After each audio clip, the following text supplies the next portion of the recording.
Welcome to Every Night is Game Night, where two busy dads get games to the table by any means necessary. Check us out, along with other great podcasts, at dicetowernetwork.com.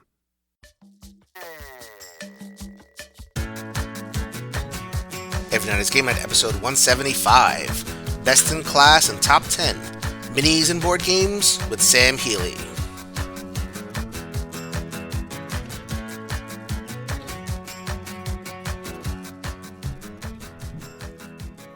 Yo, my peoples, what's up? Welcome back to Every Night is Game Night, the podcast that helps you get your head in the game. I am your host, Jason. Thank you so much for joining us. We are at episode 175, a nice round number. Want to do something a little bit special. We are going to continue with our Best in Class series, where we talk about different ideas, concepts, and games, and also the best in that particular category. And I reached out to a person who I've wanted to talk to this man for a long time on a podcast, and the topic is miniatures. I could not think of a better fit to talk about miniatures. He is formerly of the Dice Tower. He is now the community director in North America for Mythic Games. He is coming at you live from Seattle, Washington. Thank you so much for making the time, Mr. Sam Healey. Welcome to the show. Hey, thanks for having me. I appreciate it, Jason. Oh, man, I'm looking forward to this. We've had a couple of conversations at some cons. You're always so friendly. This has been great. I'm really looking forward to this. Oh, my God. Miniatures, man. Right. Yeah. Well, miniatures are where it's at, man. It's the thing that I like so much about miniature games is the fact that they just make the game pop even that much more. They add the aesthetic value to it. And whether you're talking about tabletop miniature games, or if you're talking about board games that just have miniatures in them, I kind of throw them all into the same mix. Mm-hmm. But I have found that when you're talking to people about miniatures games, you do have to make that differentiation. Absolutely. But in my mind, that it's all the same. It's just you play with the plastic differently from one to the other. But I was just talking to a guy at a small group last night that was talking about because we were sharing about what we do, and so it came out that I'm in the board game industry, and so he was talking about different kinds of games, and miniature games, of course, came up, and he actually asked the question: are these the ones that we see being played in the mall out in the hall? With these big, huge tables and terrain. I was like, well, yes, those are miniature games, but they're tabletop miniature games.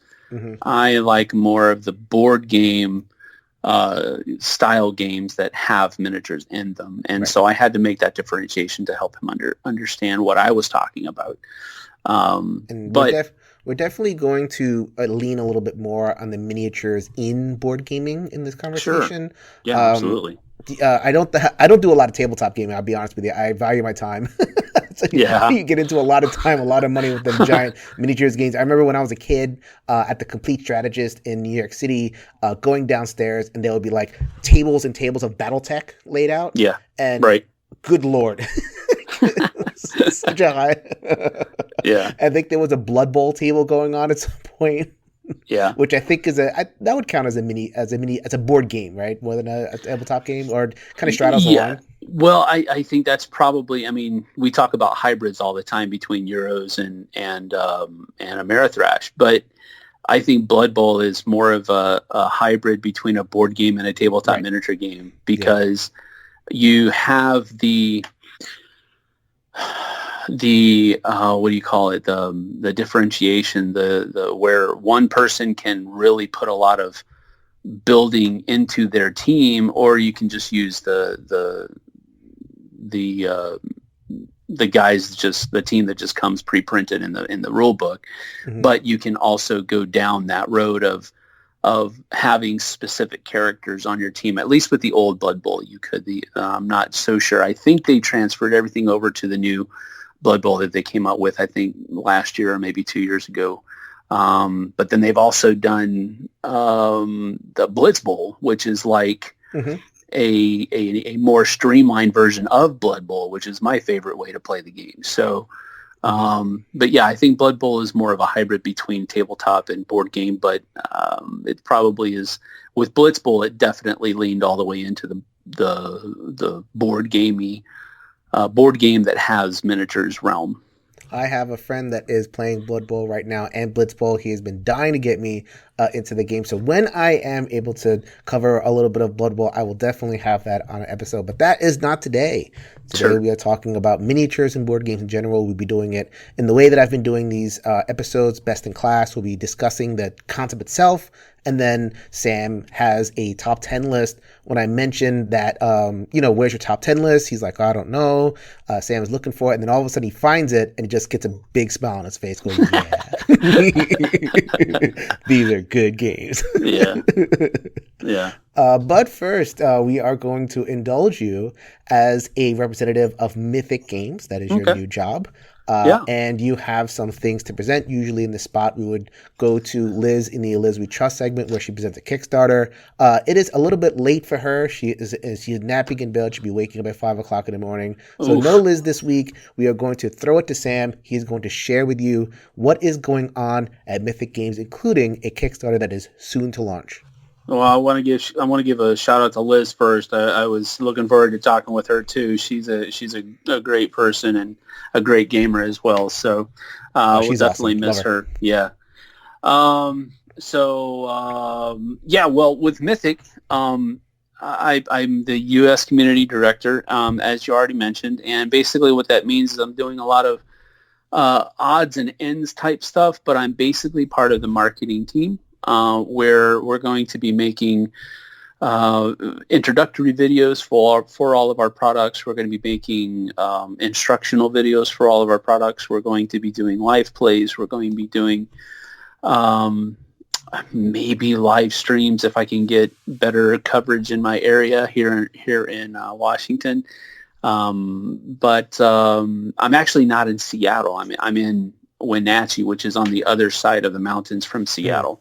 And this is a small town. It's not a bustling metropolis. So the Wi-Fi coverage is spotty here. Comparatively speaking, it's fine for what you want to do around the house. But anyway, with Mythic, we're going to be doing some of those live streams. Hopefully, later on, the more Wi-Fi ability I get, the more in depth, I guess you could say, those live streams will be. But beyond that, there's a lot of stuff online that I'm doing as far as social media type stuff, making sure Twitter's working, making sure that I'm cross promoting things on different groups on Facebook. Answering questions in the different forums for all of our games and on our publisher page. So there's a lot of other kinds of things that I'm doing as well. So I'm actually got to do some voiceover work, which is interesting and fun because I enjoy doing that kind of thing. And then, of course, there's also the convention traveling that we'll be doing throughout the year as well, representing Mythic at different conventions. I'll be going to Gamma next. I'll also be going back to the Dice Tower to do some live plays with them for products that we have coming out down the year next week. That's going to be February 6th and 7th. That's when we're going to be doing a live play of Enchanters, which is a new game that's coming that we're co-publishing, I guess we can put it that way. We are collaborating with the original publisher, Jindy, to put out a new expansion plus everything that's already come in a deluxe box, deluxe components, neoprene mats, improved card quality, improved component quality, you name it, all that kind of stuff. But it's in this new line called the Phoenix line that we've just started. And basically Phoenix line is going to be games that have previously right now been launched on Kickstarter, and they've successfully funded on Kickstarter, but they're games that we really enjoy and we continue to really enjoy them. And we think that we want more people to know about these games. And so what we do is we collaborate with the original publisher, get them on board with the project. Of course, we have to do it that way. and we put it back out in there and try to get more people involved and try to get more people to take a look at these games. It's kind of like taking a game that did well and helping it to do better. You know what I mean? So that's pretty much what the Phoenix line is all about, is taking games that have already done well and try to breathe more life, not really new life, but more life into them and bring them back into the spotlight so that more people can experience them and enjoy them, because there's a lot of games on Kickstarter. There's a lot of games out there, period. And so a lot of really good games are getting overlooked. And so we want to pick some that we really enjoy and get them back there in the spotlight. So Enchanters is the first one that we're going to be doing. And there's more.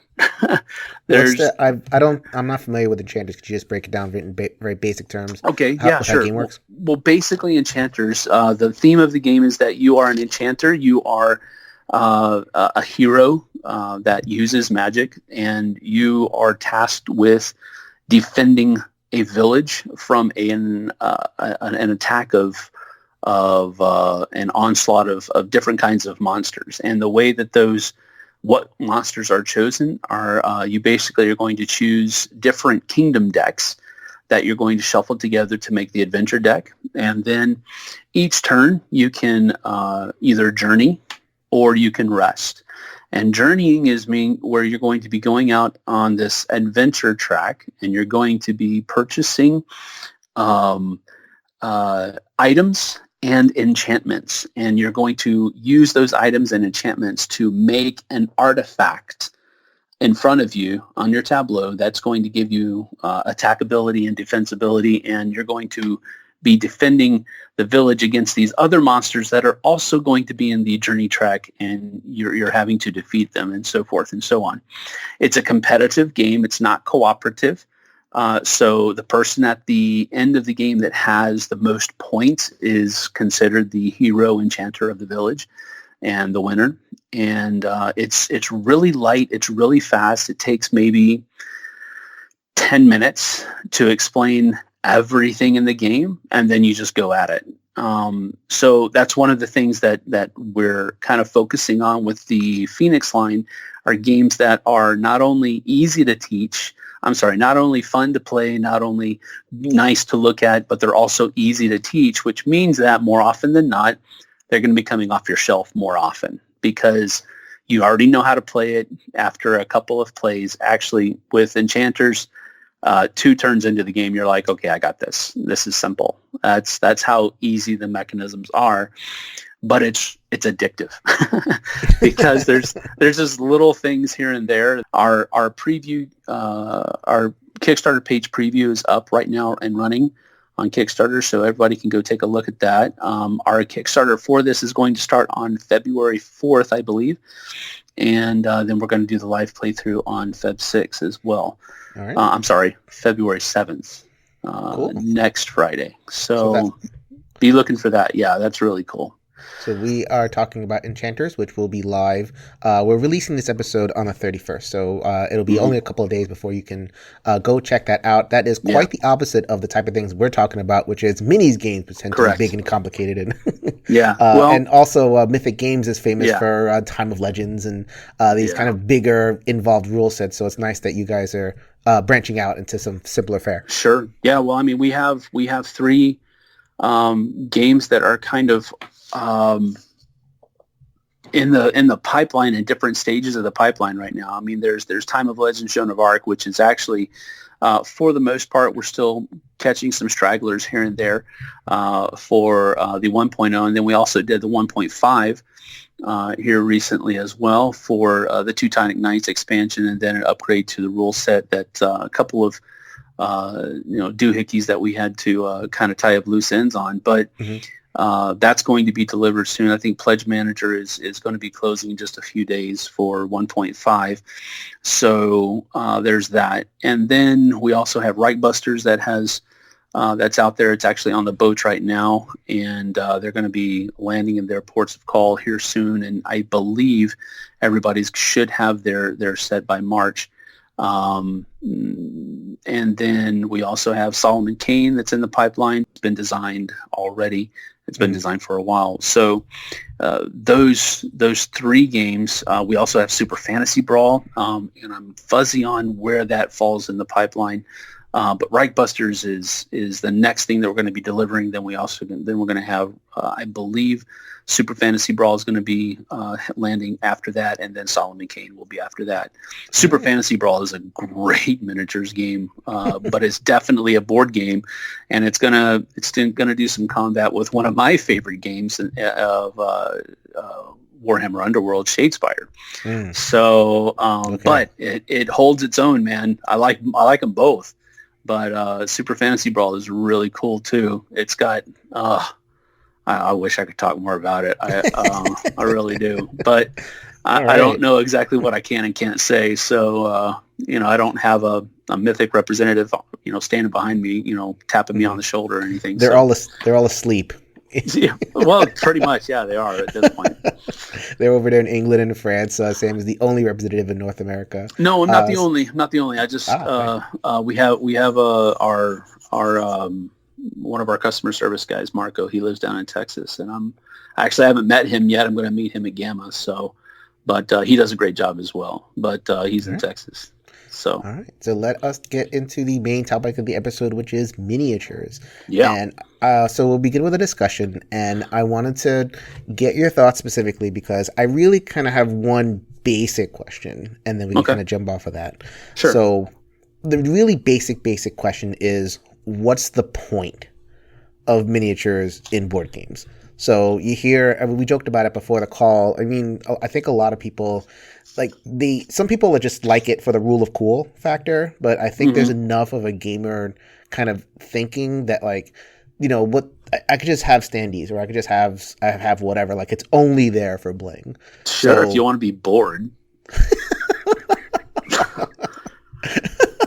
If you have no soul. I know, right? I mean, come on, man. Have some fun in life. No, I mean, well, here's the thing, right? There is the moniker that's there that there's been quite a few miniature games that have been put out on Kickstarter that really were just, here's a bunch of plastic. Yeah, there's some rules there, but they may or may not work. That's there has been some of that in an egregious way, I think. But at the same time, I was one of the things I do is I look at people's comments, and what another person was saying the other day is that about one of our projects, as a matter of fact, is that the project is so big that it's hard to not have things get overlooked.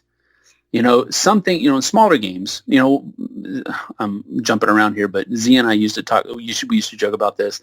You have this little card game that takes 15 minutes to play, and it's got 6 designers listed.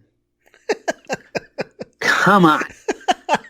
I mean, what? Did you each pick a rule? I mean, it's every Bruno in the world has designed this game. No, exactly. You know what I'm saying? I mean, it's just and then you have 6 designers on a 15-minute card game, but then you have this huge miniatures game, and you have 2 designers. So yeah, some things are going to get overlooked. But what this guy was saying was that, look, they did the best that they absolutely could do, and they came out. It was talking about Joan of Arc, and they came out with 1.5, and they fixed the things that they found that were wrong, and now they're going to be delivering on that. So that's what this guy was saying, and so. I say that to bring into the conversation, there's going to be projects that have problems in them because of the grandeur of the size, right? But that's not who I'm talking about. I'm talking about the people that are just saying, we're going to make a whole bunch of miniatures, and we're going to say, ooh, look at this stuff, and not even try to put a good rule set to. There's a lot of Kickstarters out there that have basically, or at least they seem like that to me, that have done that. So that's one group where people just kind of say, it's a miniatures game. It's not going to be good. It's just a bunch of plastic, and that's why people buy it. Right. Then there's the other side of the question of the paradigm there, so to speak, where it's not that way. There are a lot of great miniature games out there that are simply I mean, people are buying them, don't get me wrong, but they're also getting panhandled because a lot of people just think, oh, miniatures, who cares? But they're really good games. They're really good games, and they're really fun. Now, I understand that miniatures games aren't going to be for everybody. Just like, 18xx isn't for everybody. I mean, I would literally, you could lullaby me to sleep with rules from 18xx. I'm actually, just to kind of drill down a little bit, like 18xx is a certain type of rule set. Yes. It's like train building and some Euro stuff and whatever areas. Those are mechanisms. Miniature is not a mechanism. That's correct. It's a component. It's a component. So like it's a little bit of an apples and oranges comparison. So like you can have an 18xx game, have fans of those, and then your miniatures people, those fans. Would it be fair to say that those are fans of just bling and having a lot of like, ooh, good times, that miniatures don't serve a game function in a lot of these miniatures and board games examples? Well, boil that question down, and basically what you're saying is, could not I just have little counters that represent, or little tiles that represent all of my miniatures, and wouldn't the game play the same way? Basically, yeah. And the answer to that question is yes. But you can also have a hamburger with no bread, no pickles, no lettuce, no mayonnaise, no onions, no bacon, no cheese, no ketchup, no barbecue sauce, no eggs, no peanut butter. You can do that, and sure, you'll be able to eat, and you'll be able to have a full belly. But I bet you $1 million the guy eating the burger is going to enjoy it a lot more. Well, okay, so I'll retort. So imagine that, like, I can have a $70 burger that's just a burger and a bun, and then a $100 burger with all the fixins. That's a very significant difference. So, like in regular real life, the difference between like a deluxe burger and a burger is like a couple dollars. Here, we're talking like often $30, $40, which is significant money at that point. Sure. So I think that's part of the groundswell. Yeah. So, I mean, would you say in that context that, what you're talking about is an aesthetic experience, is $30, $40 worth that aesthetic experience? Why can't I just have my board game with just, my $60, $70 board game without all the fixins, so to speak? Well, you can. Here's the thing, and I've always said this even when I was just, when I was a reviewer with the Dice Tower, I can't tell people if $30 is worth it for you. I can't tell you if $100 for a miniatures game is worth it for you or anybody else. I can only make that determination for myself. Right. So when someone, and I always say that whenever anybody asks me that, I can't tell you what's worth your hard-earned money. I can't tell you that. You have to answer that question for yourself. And so if somebody says, is $30 worth it? If you're asking that question, then maybe it isn't.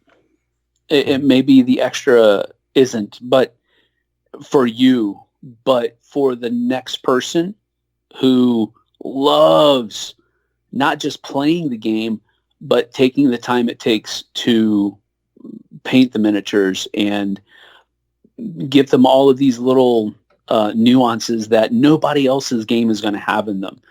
That is another part of miniatures gaming that is not represented with all of these other things. And I don't think that it has to be, but it's not. But that's another thing that people who buy miniatures games are thinking about.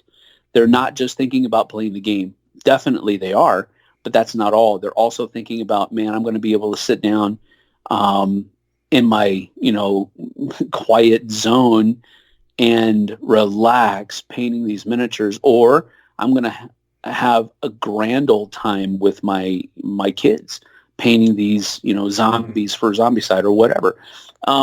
So there's another echelon almost of thinking that goes on with the miniatures gamer. And I'm not trying to put them up on a pedestal or anything like that. It's just that while you know, another person might be saying, all I want is I don't care. Give me pawns and rules and I'll have fun. That's fine. That's fun for them, and that's good. They can have fun with that. But to then turn that same nickel, so to speak, on its head, and then say, well, you don't need this aesthetic touch that this game has to these miniatures gamers. It's kind of the same thing, and it's almost, I don't want to use the word toxic. That's the hot word to use right now, but it's almost like it's almost hypocritical, because why is it okay for one side to be fine and having fun with minimalistic components? Why is it then not okay to have on the other side people who don't want minimalistic components?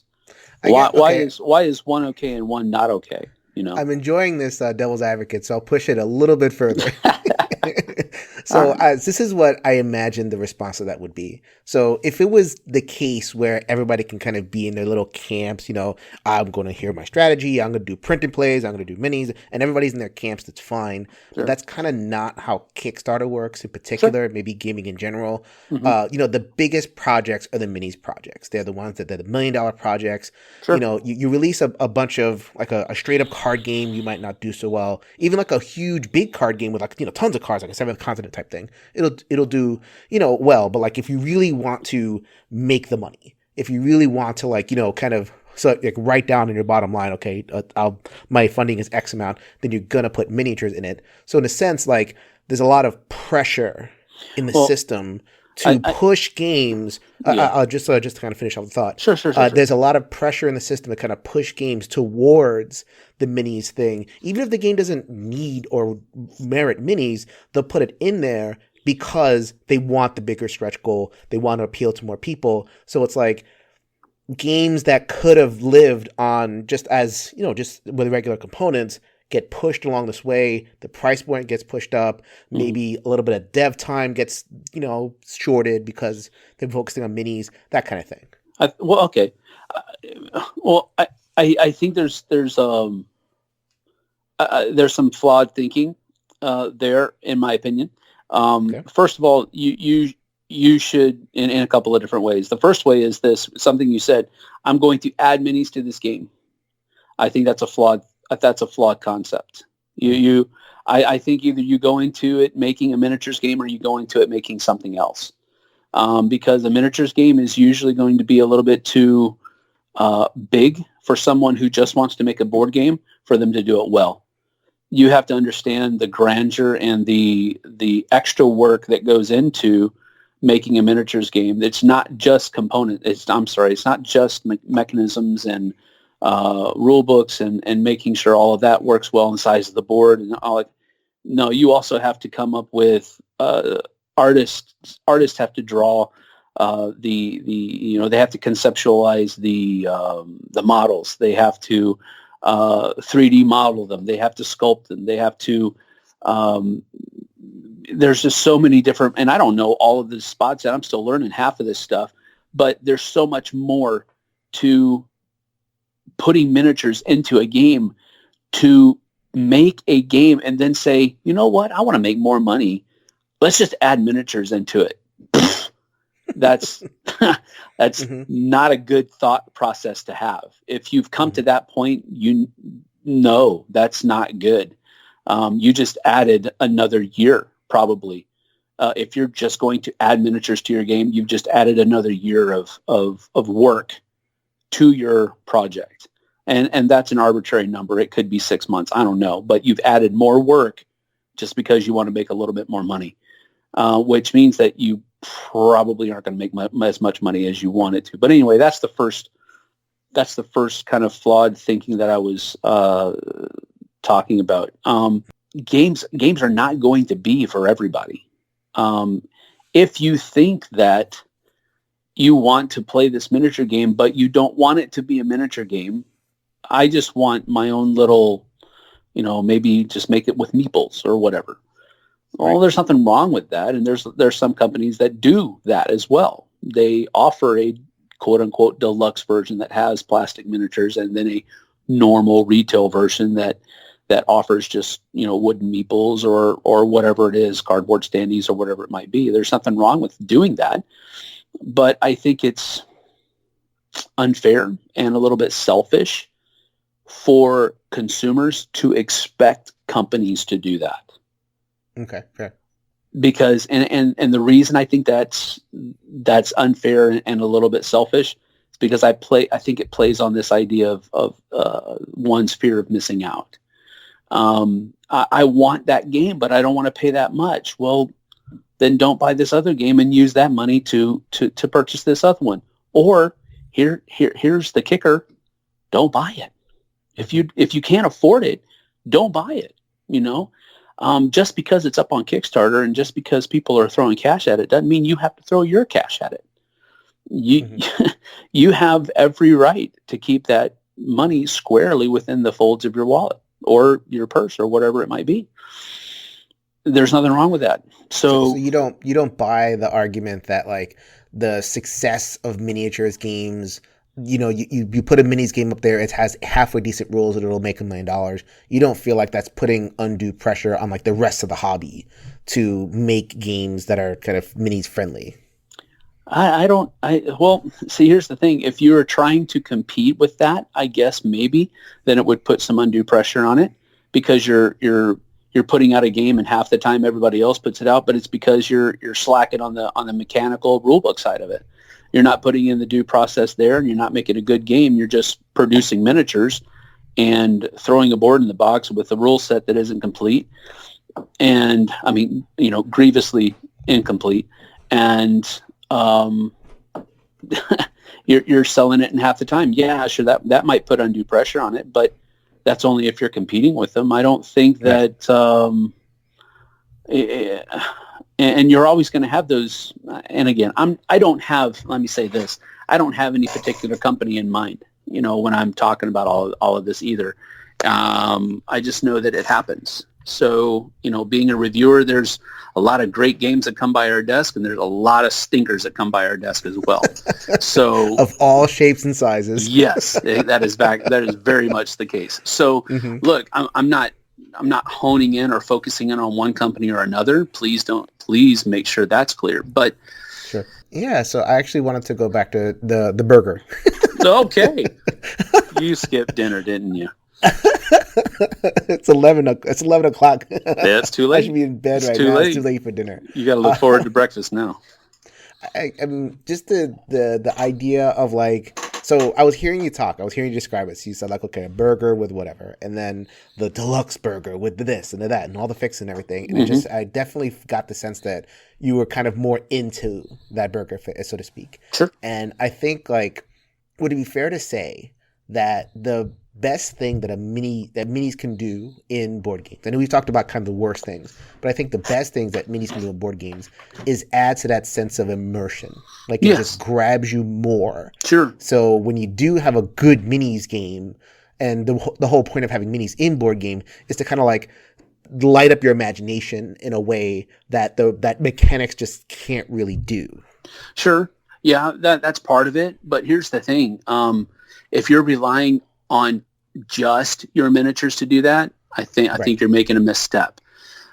And here's a case in point. When I was in Paris at the beginning of this month, to going through my basically orientation, really, they had a prototype, and I can't talk about it, but they had a prototype sitting out on the table, and I looked at the board, and I was like, that board gives me chills, and it's set in an ice age type situation, and the board sent chills down my spine like I was cold, and I'm not lying about that. Just the way it was designed, the artistry that was involved, it gave me that sense of immersion into this, world that is just icy. And so, and that was not even looking at the miniatures. It is going to be a miniatures game. That's not even looking at the miniatures. So what I'm saying here is that if you're relying solely upon your miniatures to provide the immersion, then you've made some missteps. in other places during your design process. It's got to be the complete package. Right. There are, one of the games that we're looking at for, well, we're not looking at, we've already decided on it. I just can't talk about it.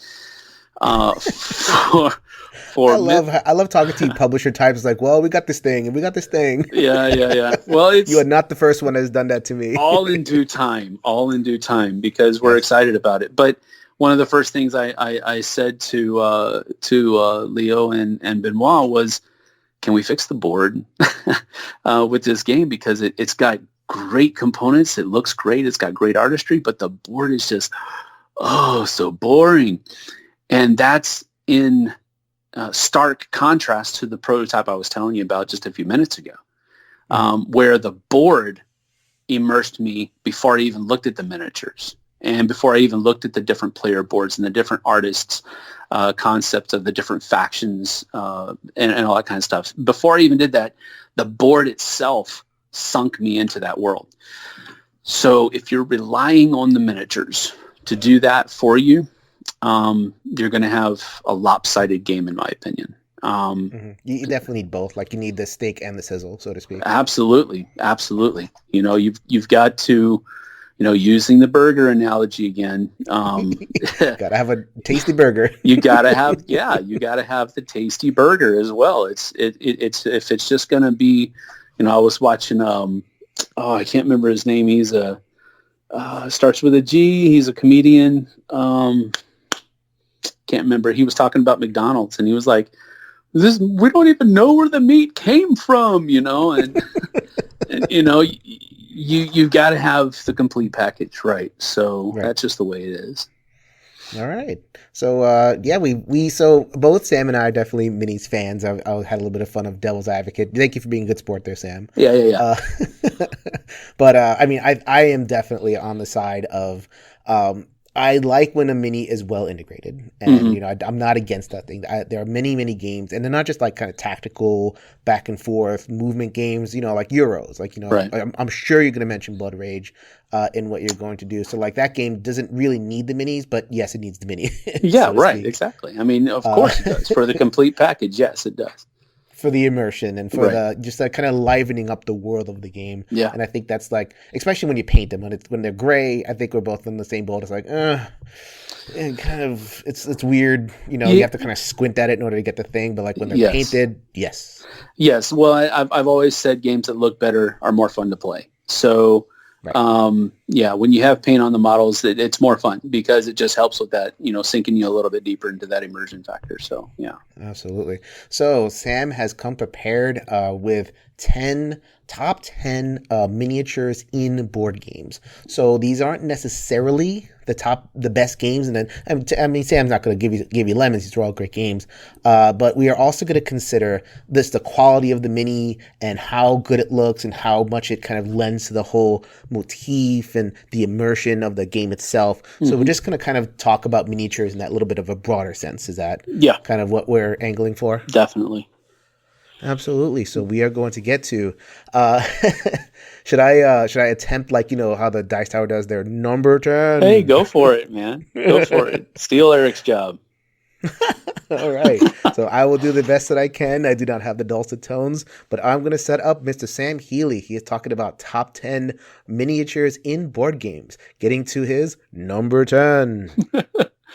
All right. Well, number 10, of course, is going to be one of my lower rated games. And let me say this, none of these are lower than a 7 on my list. So,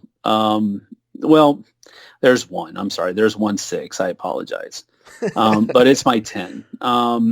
Everything else is going to be 7 and up. So my number 6, though, is a game called Heroescape. Okay. Now, Heroescape is there's a lot of reasons for why it's my number 10. None of them are because the miniature quality is I think subpar or whatever that is concerned. My biggest problem with Heroescape is that it takes so long to set it up, and then it takes not as long to set it up, but it takes not as long to tear it down, but it still takes a long time to tear down as well. And then you have storage issues for just your terrain, let alone all the miniatures that it has and so forth. And so, but the game itself is really fun. And the miniatures are pre-painted, first of all. That's one of the another bonuses that this game has for it.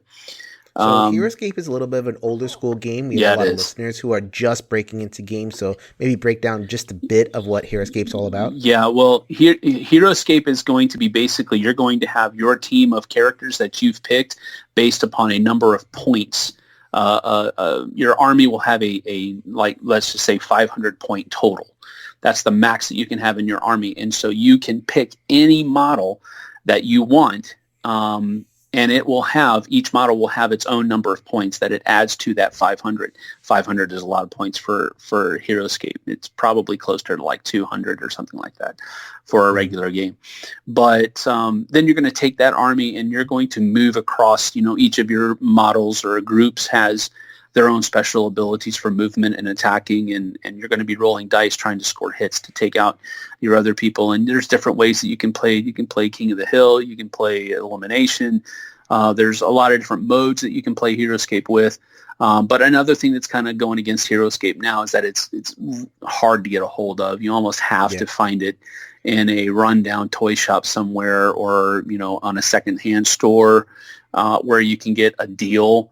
If you can't find those there, you're going to be paying out the ear for a lot of this stuff online, eBay and what have you, secondhand there as well. So it's harder to get a hold of, which is another reason why it's just squeaking in on number 10. But it's a really fun game, and the only detractor, and for me it's a big detractor, is that it takes a long time to set up, and usually the gameplay and the mechanisms for me doesn't equate to the setup time being worth it, but it's still really fun. And I know a lot of people set a game up and they'll just leave it, and so if you've got the room for that, great, because it looks good. It's super cool to look at, but if you don't have that room, you have to just tear it down, and it just takes a lot of time.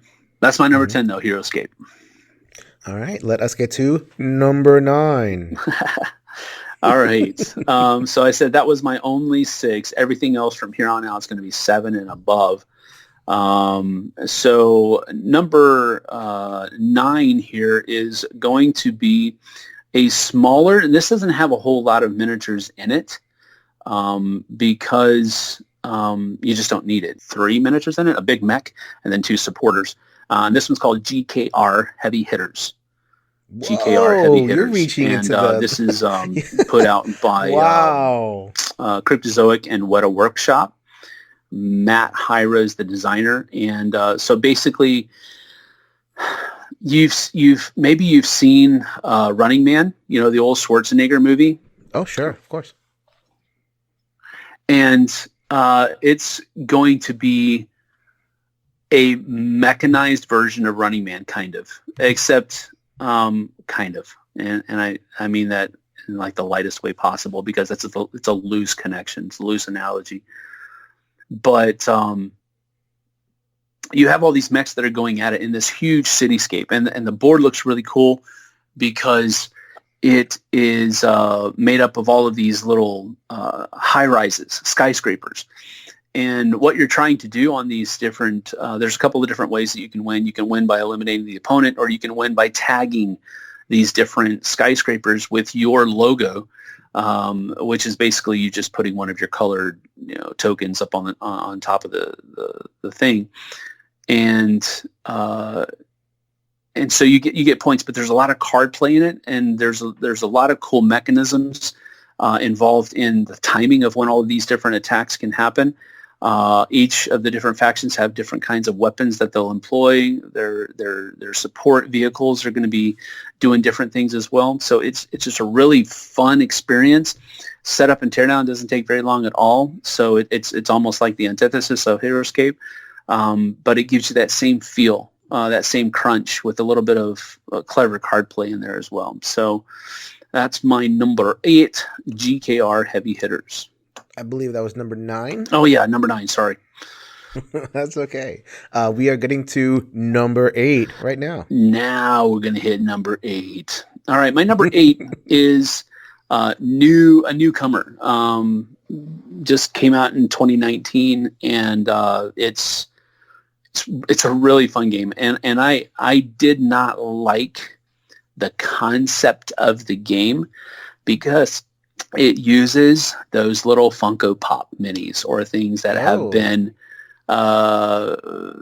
fashioned after that Funko Pop look, and I wasn't a big fan of the Funko Pop. I know it's huge. I know it's very popular, so I know I'm on the minority here. But Funkoverse strategy game, I was not highly anticipating before we got it.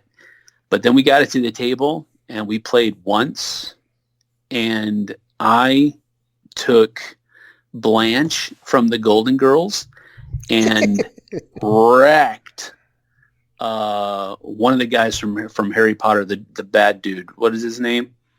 Voldemort. Voldemort. Yeah. Okay. Voldemort. I took Blanche and just totally wrecked Voldemort. And so that was the moment where I was like, all right, this game's cool. This game's cool because it takes the same idea that HeroScape uses, and it takes all of these different kind of factions and different genres of different parts of geek culture and slams them together into this battle arena game. The basic core box comes with, I think, Batman and Robin and the Joker and Harley Quinn. But then they also have Harry Potter sets, and they have the Golden Girls set. I think, if I remember correctly, they're coming out with a what was it? A Back to the Future set. I think they're also coming out with a Jurassic Park set. Did you mention the DC set or something like that? Well, yeah, they also had another DC set that was available as well that had Catwoman and I can't remember the other character in it now. But they have all of these different, factions or genres that are being slammed together. And the game really isn't that hard at all. It's basically just move your dude around and try to score hits on him and knock him out, and you get points for knocking him out. And once you get a certain number of points or gems, you've won the game. It's very it's kind of scenario driven. It's very kind of episodic in nature, I guess you could say, because one game will play differently than the other based on the characters that you bring. And that's another cool thing is that you can have, Blanche with a batarang, wreaking havoc in her living room. And then you can have the Joker with his little, exploding bombs and all that kind of stuff. So it's just really fun. It's tongue-in-cheek, and it took me completely by surprise, but I really enjoyed it a lot. So that's my number. Do you prefer it over Unmatched? I haven't, I played Unmatched when it was just, what was it? Jedi,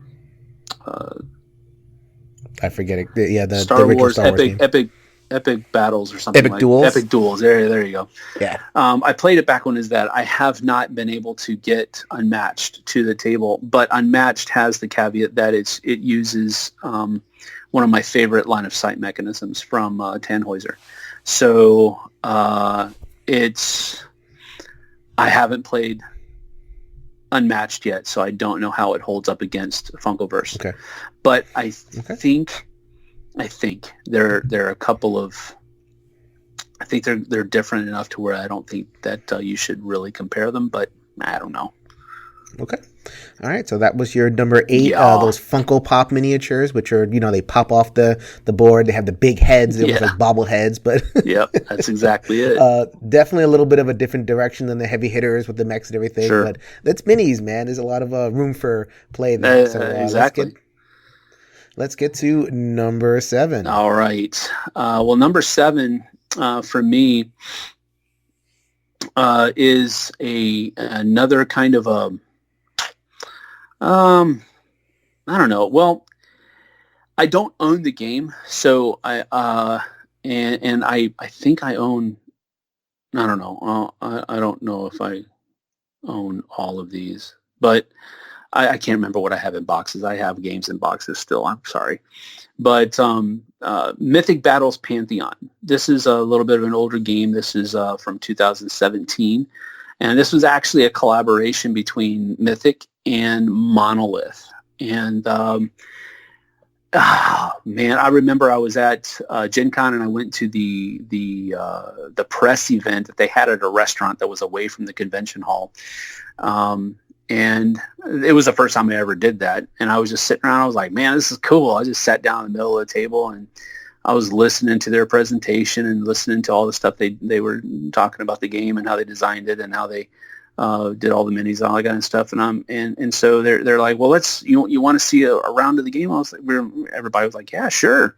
I was like, okay, well, why don't you play? And I'm like, all right, that's cool. So it was don't mind if I do. Yeah, don't mind if I do. Yeah. So it has a really neat dice rolling mechanism, which is kind of wonky to begin with, but once you understand it, it just completely clicks and it's so, I don't want to say innovative because I don't know that it hasn't been used before, but the way you have to roll your dice and the way that you gain your attacks and so forth is different than any other miniatures games that I've ever had experience with. And so that was one of the cool things about it. On top of that, it pulls in a little bit of that, different factions coming together and battling on the same side that you have in Heroescape and that you have in Funkoverse, because you can have, Ares and Apollo and Athena and all of this kind of stuff, and you can have them all on the same battlefield, they each bring with them certain kinds of minions and all that kind of stuff, and it's just really cool. Now the miniature quality for this one really is starting to ramp up here because the miniatures on this game were phenomenal. Very well done. And not just that, the other components of the game. Now, I've played with Vernon's copy, and he was an all-inner. So he got the really nice components. So the base level stuff that, might not be as good, but if you went all in for Mythic Battles Pantheon, you got a lot of really nice stuff. And it just always we talked about earlier that thematic, infusion. It was really there. Cool. So that was Mythic Battles Pantheon. Yeah. That was number 6, I believe, or 7. What did I leave off on? Man, you're asking me. I missed number 9, dude. What are you talking about? All right, we're gonna go with that was number 7. So okay. Now. All right, so that was Mythic Battles Pantheon. Yeah. We are now moving on to number 6. All right, number 6. Now, number 6 I actually gave away to at one of the I think one of the Jack Vassell Memorial Fund auctions that BGG had. I think that's what it was. And it's called Star Wars Imperial Assault. Now, this one makes my list based primarily upon the fact that it's Star Wars, and it was one of the first, for me, Star Wars miniatures games that I really got into. And so it was really cool. Now I got rid of it because there's just too much of it now. And I had most of it because I was the guy that kind of, whenever something new came out, we got a copy of it so that I could show it off and that type of stuff. So I had I had a lot of it. I'll just put it that way. And it was just too much. And I was planning on moving. So I knew I was going to get rid of some of the bigger stuff that I really didn't play anymore. And this is one of those things that there was just, have you seen the old Weird Al Yankovic movie, UHF? Of course. Yeah. And you got that scene where little Timmy gets to drink from the fire hose. And Timmy's just sitting there, and they open it up wide, and he just gets knocked off the chair, and having a great time. You get to drink from the fire hose. Yay! And so that's kind of how I felt with Star Wars Imperial Assault. It's just that they kept on coming out with more and more and more and more and more and more, and it was just too much after a while. But the game is really fun, and the miniatures are great. Some of them have, especially the Jedis that have lightsabers and stuff like that. The lightsabers came out, kind of bendy, but it looked more like Star Wars sabers, actual sabers, from like cavalry days. But cavalry days. But the game is really fun. It has a lot of depth to it. It has a lot of thematic inclusion. If you want to immerse yourself into a squad level view of the Star Wars universe, that's, Imperial Assault is probably one of the best ones out there for it, because it really does kind of drop you right in the middle of each of these different storylines and how they branch off with the different missions that you have. And you can really get behind your characters and can complete all of these different tasks that will unlock more cards for your, it's a really fun game. And it really kind of grasps that universe well. I'm primarily a cooperative game player, and the one versus many. Obviously, I played D&D for very, very long. Yeah. And who wants to be the DM and who wants to be the person behind the screen? Yeah. So that's why they came out with the app and everything. Right. I just felt like the app was very grafted on. It's fun, yeah, but it's almost like you're learning a whole different game. I'm wondering if they'd ever consider like a second edition that was kind of like app driven from the ground up. Yeah. Well, I mean, they did Mansions of Madness 2.0, yep, and kind of in that way. So I wouldn't put it past them, but I don't know, with their new Star Wars miniatures game, I think Imperial Assault might fall by the wayside. Right. Because they just got their attention turned somewhere else. Oh, Legion is just, that they're playing that in my store, and you see the big X-Wings, and you see, all that, all that nonsense, and I'm like, okay, I'm good. Yeah, exactly. Yeah. No, that's another reason why I didn't really get into Legion, and, a little bit of a spoiler, Legion is not going to be on my list. Not because the miniatures aren't good, it's just because I never really got into the game that much. The miniatures are amazing. Yeah, I just was kind of done. I had my Star Wars itch scratched enough to where it was kind of turning into a rash. So it's kind of done, Flowery images from Sam. All right, so that was number 6, Star Wars Imperial Assault, with a little bit of a mention towards Legion as well. If you really wanted to focus on the minis end of things, and Legion is definitely one to look for. Yeah, Legion is more like a battalion level. I guess you could say maybe battalion is a little bit too big, but it's more of a battalion level, whereas Imperial Assault is much more condensed in a squad level type thing. So now let's get to number 5. All right. Well, my number 5 here is going to, we're breaking into the top 5 games of all time. Now, this one I actually have rated lower than a couple of the games that I've already mentioned. But it's because I've enjoyed the game so much that maybe I guess it should have a higher rating, but I'm too lazy to go into BGG and change it. But it's a game called Tannhäuser. I used to call it Tannhäuser, and everybody and their mother used to tell me how I was pronouncing it incorrectly. So I caved and started. Are you telling me that YouTube commenters aren't gracious in their corrections? Well, I mean, if it quacks like a duck and it walks like a duck, then I guess it is a duck. Unless Chuck Norris says it's a chicken, then it's a chicken. There you go. But Tannhäuser is a great game, and this is I kind of mentioned it earlier when we were talking about Unmatched in comparison to Funkoverse, but Tannhäuser has this line of sight mechanism that was so intuitively incorporated into the game that it made line of sight. Like line of sight was like when I played Warhammer 40K. Oh my goodness, line of sight would like start barroom brawls. That's like half the game. Exactly, just figuring that out. Just figuring out line of sight. And so they started using laser pointers and all this other kind. And then they would still argue about it.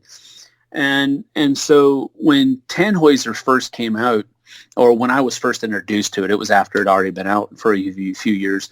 And I was introduced to this colored ring line of sight system. I was like, everybody needs to use this from here on out. If you're making a board game that has line of sight, you should use this mechanism. That's how I felt about it.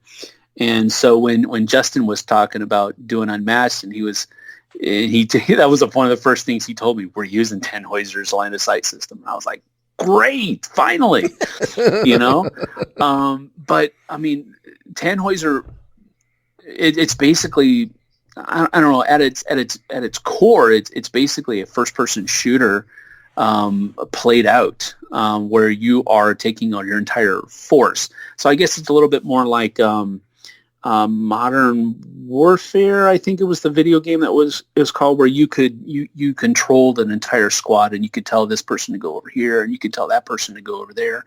But I can't remember the exact name. I think it was called Modern Warfare, but I'm not sure. But that's basically what Tannhäuser is. It's a game where you take your guy, you have different objectives that you're a group of guys rather, and gals. And you're trying to accomplish different objectives depending on what the scenario is doing. There's also different modes of play.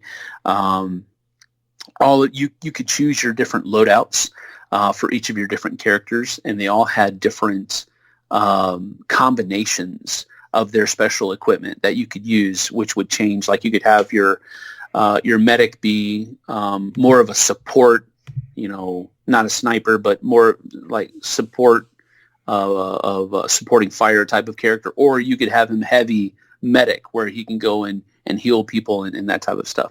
You have these different sets, and that's one of the cool things I thought was cool about it as well. But the miniatures were also pre-painted, and if you got all of them, there were a lot of miniatures that you could have in this game. I think the core set came with, I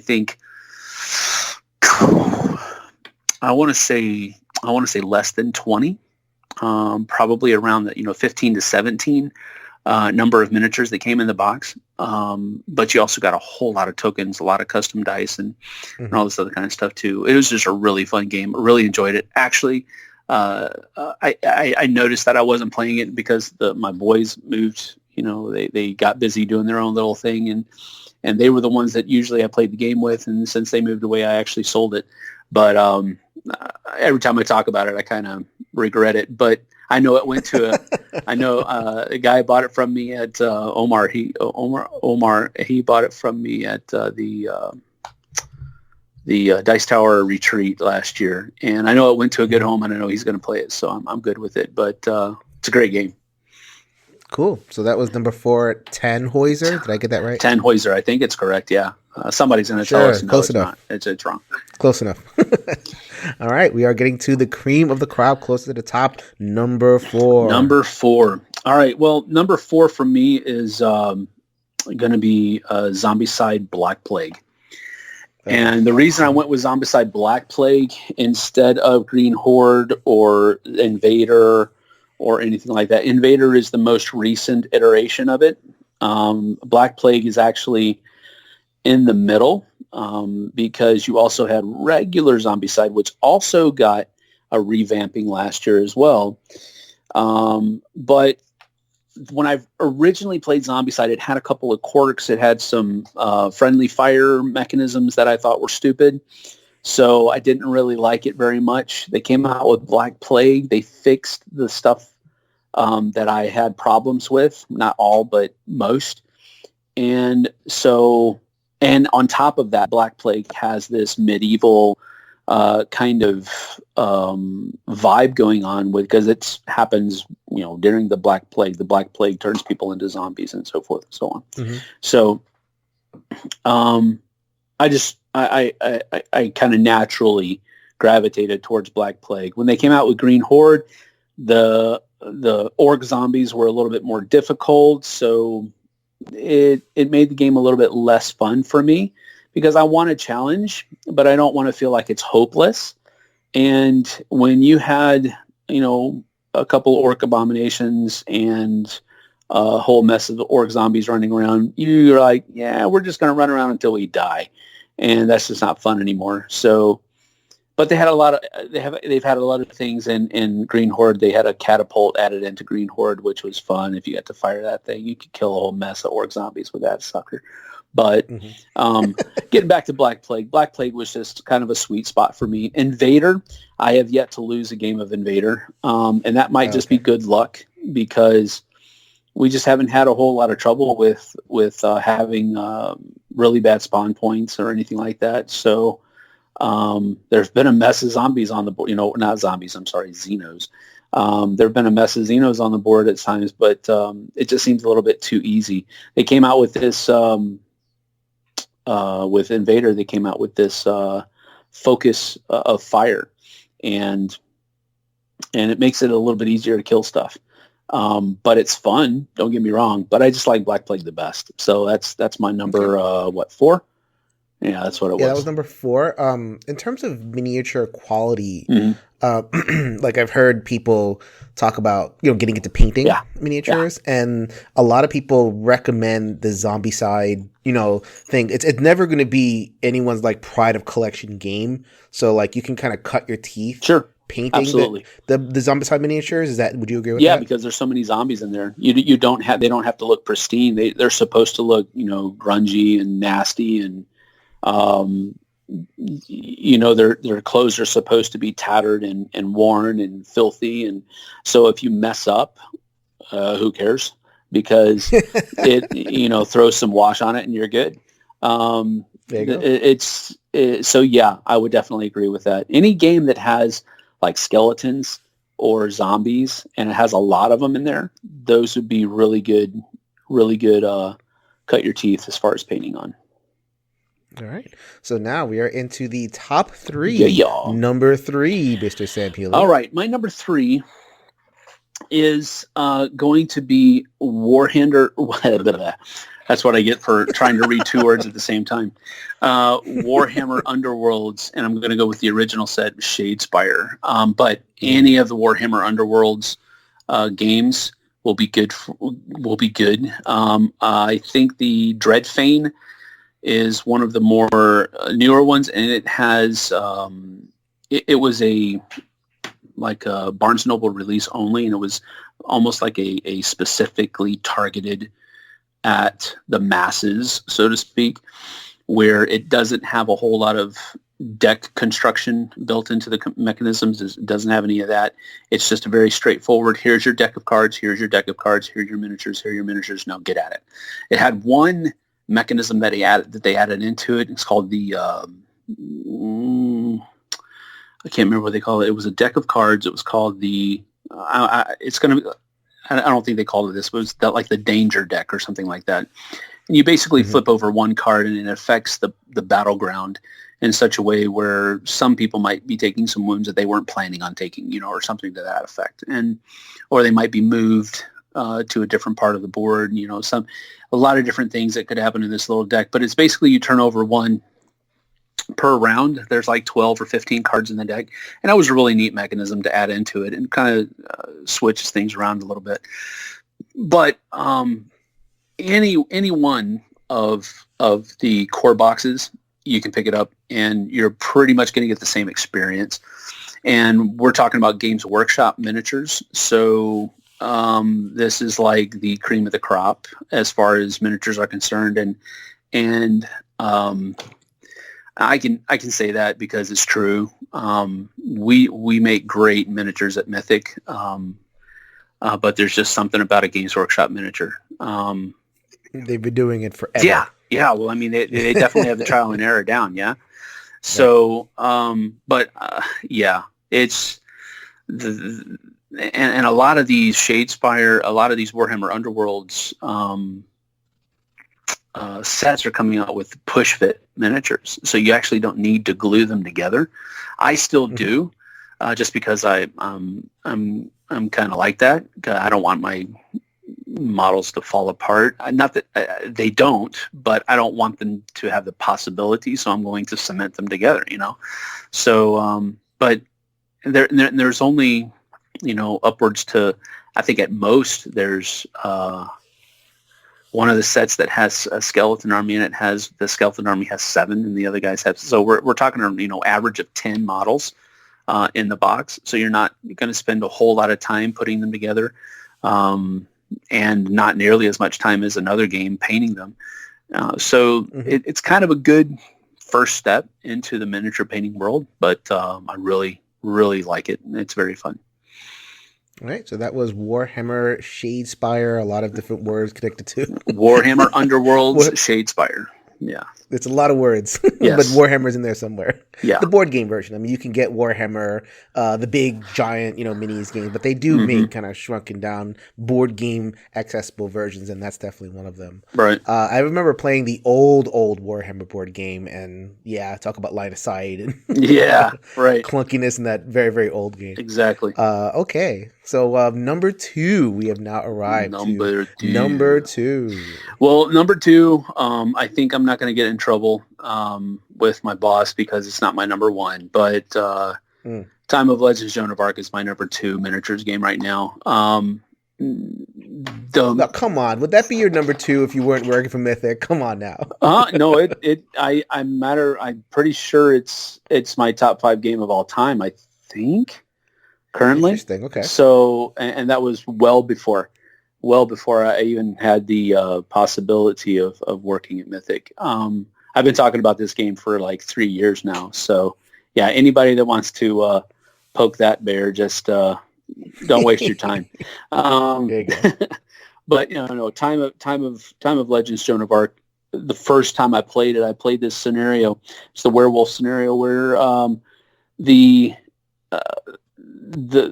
commoners, I guess you could say, the peasantry, report to the local garrison that a werewolf is running around their village killing people.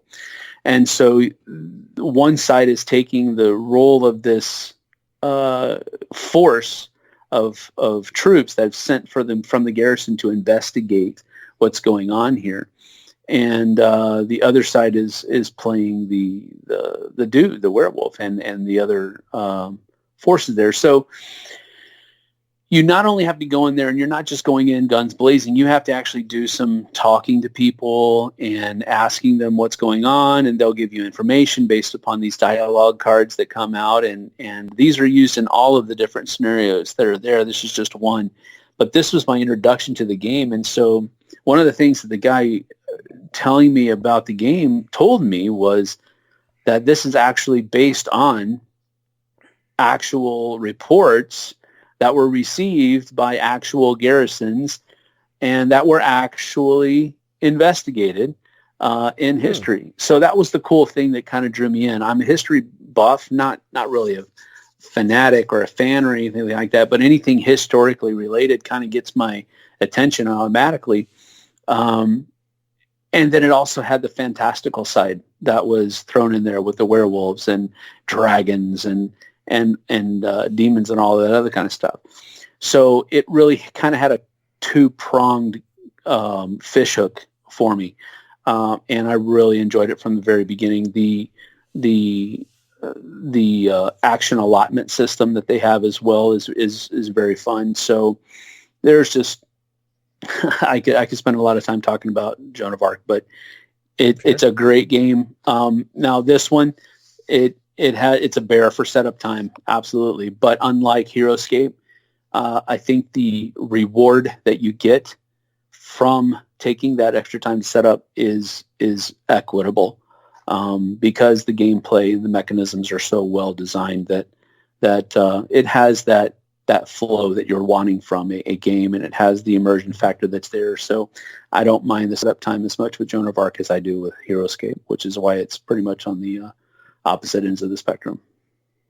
Any listener of Every Night is Game Night would know that I'm a huge history buff. I have done a couple of episodes with Liz for our history chats. We did Days of Iron, Knights of Fire for Budapest 1956. We did Lisboa for the Lisboa earthquakes. I would love the opportunity at some point. We'll see what we can do in terms of breaking into Joan of Arc. Sure. That stuff. Oh my goodness, I'm a Christian history buff. Yeah. No, it's great stuff. That's very cool. All right, so that was Time of Legends: Joan of Arc. Yep. So I believe we have bled dry the drama for number one. Sure. I did mention it. Okay, Yeah, so your number one is Blood Rage. Yeah, of course. Yeah, it's my number one game of all time. And I will say that it's my number one game of all time, not because of the miniatures. I think there are the miniatures are great. Don't get me wrong, and I think they're very well designed. They're great sculpts. They're great miniatures. They paint very well. But it's really the gameplay that has me more than the actual miniatures are concerned. Sure. But here's the case where miniatures for me took a game that I think I would enjoy and boosted it to the next 10 levels as far as my actual enjoyment because the miniatures are there. Are the miniatures necessary? No, they aren't. And I'm not going to sit here and try to feed you some hot air that would be an argument for, yes, they are necessary, because they aren't. They could be anything. They could be meeples. They could be whatever. I've actually seen pictures of people playing Blood Rage with meeples, and I'm what a waste of time. But so it's no, they're not necessary. But oh my goodness, they ratchet up the level of enjoyment for that game for me so much. I can't fathom playing this game with anything but those miniatures. It just doesn't. It does not. Will Robinson does not compute. You know what I'm saying? It just doesn't make sense why anybody would want to play a miniatures game without miniatures to me. But I know it had to have been played in prototype form without miniatures. I know, I get it, but there's just no going back for me. It's not even the sculpts themselves. It's just like the size and the scope of the miniatures. Right. They're bigotry, really. I remember some of them are hearing a story about how when Eric Lang was first demoing Blood Rage, he would do this thing where he would just like pick up some of the minis and like throw them against the wall. He did that. He did that with us. Just like to. Yeah, he did that with us, and we were sitting. It was at Dice Tower Con, and it was me, Z,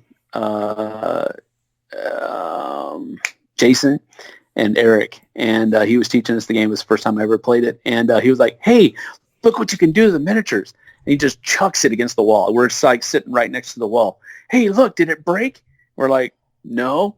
Isn't that cool? I'm like, sure. Please don't do it again. But it's funny. Those are perfectly good mini. Yeah.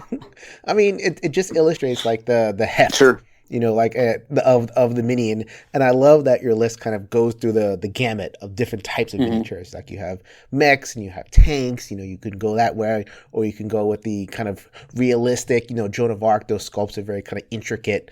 Reflecting some of historical realities. You can go like the big, fantastical. Like you can really go in a lot of directions with minions. Yeah. So I threw this question out. So what are your favorite board game or minis in board games to some of our listeners? And I got a couple of responses. So let me know what you think of some of these. Okay. So I appreciated people who put forward, because you get a lot of like fantasy miniatures, not a lot of like fairy tale miniatures. And those tend to be some of my favorites. So the Grim Forest from Jurassic Birth had some quality. Like 3 Little Pigs and that kind of thing. Yeah. Also, 12 Realms. I don't know if you've heard of that game, or the follow-up, which was called Dungeon Land, had also some, Peter Pan. Huh. No, I've not heard of those. Oh yeah, I love that. I love having like a different set of minis that I can like kind of bring in, and if I want to tell I don't even play the games. Yeah, I'll just take the minis out and like dress up a regular story that I'm doing. So people mentioned that. I definitely appreciate that. Arcadia Quest. Well, that's good. I'm not a big fan. I'm not a big fan of chibis, so that's kind of why it didn't make my list. I spent a lot of time painting miniatures for that, and I really didn't like it. And so that's where my liking of Arcadia Quest really kind of tanked, is after I painted the miniatures to it, because you have to do those eyes correctly, and if you don't do them correctly, it looks bad. And so they look like runny eggs. Yeah, exactly. So, my liking of Arcadia Quest really tanked with that, which is kind of unfair, I guess, because it doesn't have anything to do with the gameplay. The game's fine, but I'd rather play, Zombicide or something like that. I am very surprised that Rum and Bones did not make this list. Yeah. Well, see, I don't get it to the table very often, you know? And it's a great game. It's so fun. It's got one of my favorite factions in it. It actually has a Blood Rage faction in it called Ragnarok. And it's... I got to play this game again now. But it's really close to the Imperial Assault thing because there's so much that's out there for that game because they've actually had kind of 2 runs and they had a whole bunch of factions in the first run, then they added more factions in the second one as well. So there's so much stuff out there for it. But yeah, it's a great game. Yeah, it probably should have been in HeroScape spot at least, but oh well. A game that people mentioned, I think it might be people's solo game of the year for those who've received it in 2019. Yeah. This would be Tainted Grail. Oh, okay, yeah, that's cool. That's a fun game to play. I've only played it once, but I did enjoy it. So that is a good game. So I can agree with that. And Awaken Realms has kind of carved out a little space. Sure. There's certain companies that just like they'll release their 2 or 3 games a year. They're huge and they have all the accoutrements. Yeah. And Tainted Grail definitely kind of filled that gap. I was dumb. I backed it, but I took the Wave 2 shipping because I wanted to save money, and I never got my copy. Dun, dun, dun. Oh, I emailed them like, "Where's my game?" They're like, "Oh, you got Wave 2. Oh. You suck." I had to play a friend's copy. Oh my god, I love that game. But the mini quality is very good. It's definitely an example where a lot of the minis in there don't kind of need to be there because you have the statues. Like a mini of a statue, what's the point, right? You don't pick it up and place it. True, but it's immersion, and it does add table appeal as well. People walking by will stop and look at it because it's got something to look at. It's not just some flat piece of cardboard, you know. Yep. And then, so this is the quote-unquote best in class, at least amongst the gamers who listen, who are listeners of this show, who are voted over in the top 100 solo games. I know you're not much of a solo gamer, Sam, but like we love our stories and our minis and everything. The number 1 game that has minis, according to many of those gamers and according to our listeners, Kingdom Death Monster. Never played it. So I know you are a Christian man. Yeah. And that is the I imagine that's part of the big barrier for you. Well, you know, not so much because I mean, there's a lot of games out there that I wouldn't play if that were the barrier, so to speak. And you know, I'm probably a little bit more lax on what I allow to hit my table than other Christians are, and you know that's part of Christianity. There's people who have different convictions, and you know we try. I try. I can't speak for anybody else. I try to respect everybody's convictions.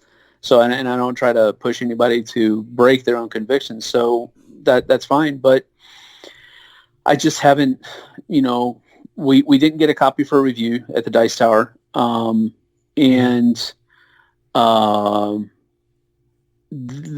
hype train kind of came and went, and everybody kept liking it, and we looked into it, and we just didn't like the concept of it, so to speak. And then we saw all of the different miniatures that are barely even used in the game that are, you know, I don't know. I don't want to say anything, but just off the wall. I'll put it that way. Stuff that's in it now, and that just kind of turned me off even more to it. But that was kind of an addendum more than the reason why we never played it. It just, you know, when you work at the Dice Tower, games fall through the cracks. Even some of the big ones, because there are so many games that come out. And you literally cannot play them all. You cannot. You would never be able to record a review if you did, because you'd be spending all your time playing games.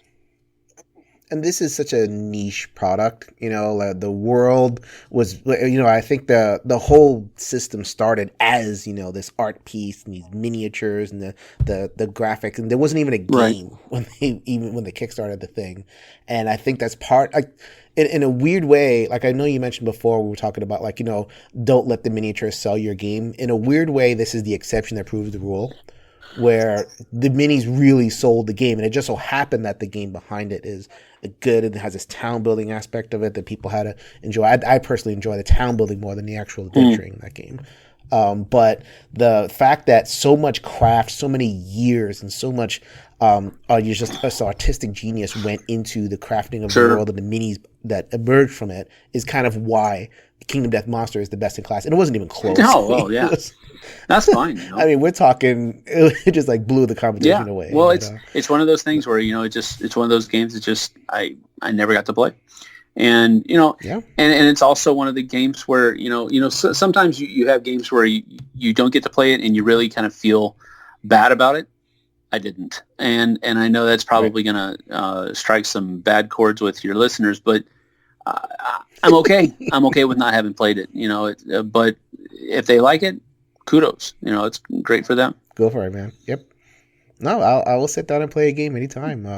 I have a friend that has it, and they don't play it enough. Yeah. Just like, that's kind of the story, right? We could go in a bunch of different directions, but we've definitely gone on a while, and I don't want to take up too much of your time. Sam, this has been so much fun. Thank you so much. We've had a little bit of an issue scheduling this thing. We also hope to have Liz on here, but I think the final product definitely speaks for itself. Thank you so much. Well, thank you for having me. I appreciate it.